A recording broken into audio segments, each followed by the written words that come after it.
Le jour se lève dans le port de Baia, au nord de Naples. Sous les eaux de cette baie se cache l'un des plus vastes sites archéologiques sous-marins d'Europe. Ce matin-là, cette équipe de chercheurs embarque pour une nouvelle mission. En l'an 37 avant Jésus-Christ, toute cette zone était au-dessus du niveau de la mer. Ici, nous nous trouvons au-dessus d'un espace qui s'est progressivement enfoncé sous les eaux. À l'époque romaine, toute cette zone était habitée. Pour reconstituer cette cité engloutie, un programme de recherche mise sur les nouvelles technologies. À l'intérieur de cet appareil, il y a un micro-ordinateur relié en temps réel à 2 caméras synchronisées et qui prennent des photos panoramiques. Sous l'eau, rien n'est laissé au hasard. Les chercheurs se guident grâce à des points de repère posés sur le fond marin.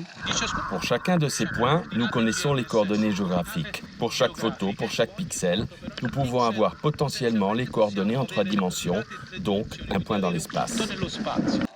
Au fil des plongées, le site se dévoile. Décors et mosaïques apparaissent, comme celle-ci, appartenant à une zone thermale remarquablement conservée. Ces mosaïques sont typiques du 1er siècle avant Jésus-Christ. Nous ne connaissons toujours pas la totalité de ce site. Quand on commence à retirer le sable, on découvre tout ce que cachent les structures. Par exemple, cette zone thermale. Jusqu'à il y a 2 ans, on ne savait pas qu'elle existait. Après chaque plongée, les milliers de photos et de vidéos recueillies sont analysées et traitées en laboratoire.